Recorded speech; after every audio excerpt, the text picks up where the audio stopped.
I've recently been doing some sous vide cooking, and that's where you cook your food in a water bath inside of a plastic bag, and you use an immersion circulator to keep the water hot. It's kind of a foolproof way to cook, and you get really good results.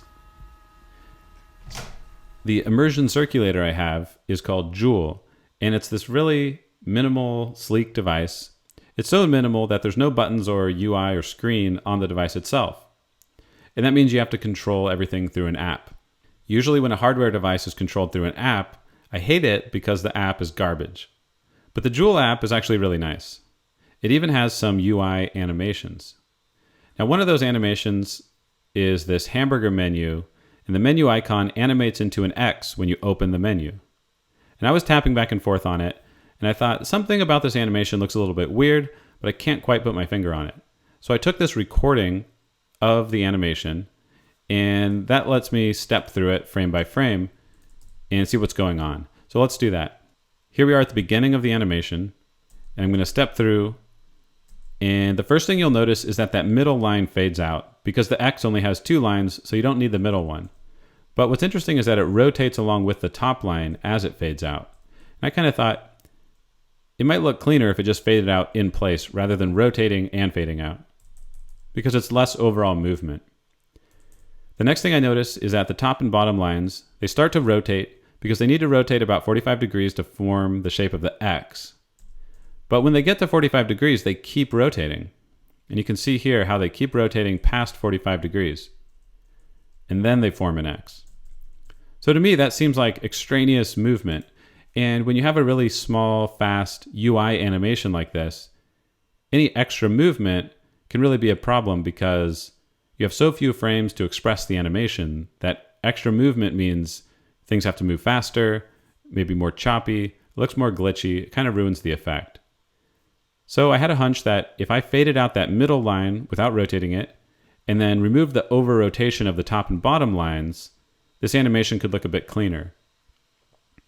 And anyways, it's just a fun exercise in Flinto. So I'm going to recreate this UI in Flinto and try and improve upon the animation of the hamburger menu icon into an X.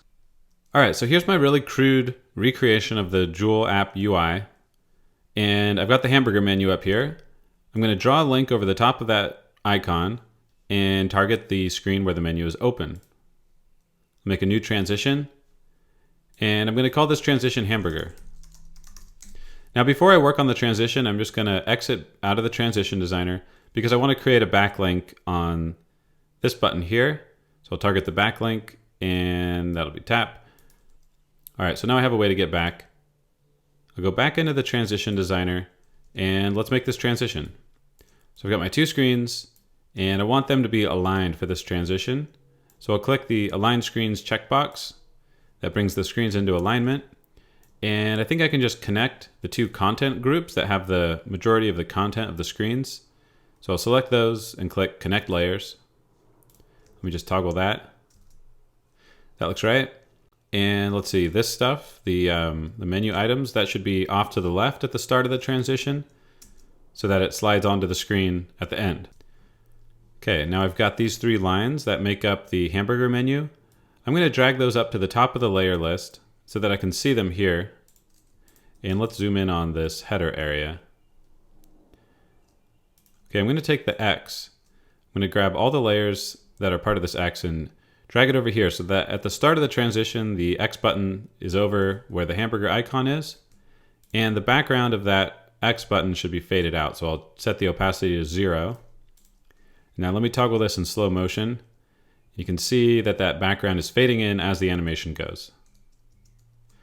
Okay, the next thing I should do probably is address this middle bar of the hamburger menu icon. And I'm just gonna go to the end of the transition and drag it over here. So this one should end in this position, and it should be faded out. So I'll just change its opacity, toggle that to make sure it looks right. And now the top and bottom bars, I'm going to use the connected layer feature to connect the top bar to one of the bars of the X and the bottom bar to the other one. So let me find the top bar and one of the bars in the X. Got those both selected, and I'll connect them.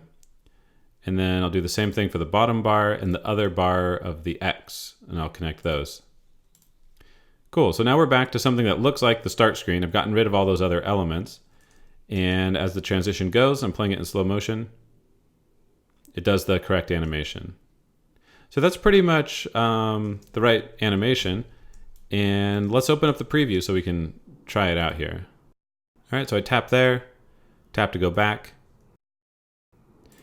And that's pretty much it. I think that my hunch that the animation could be improved by removing that over rotation, I think was correct.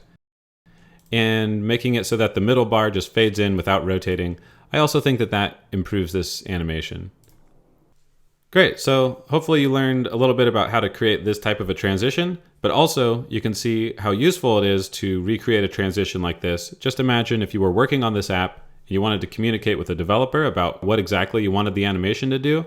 This is a great way to communicate that, share it with a developer.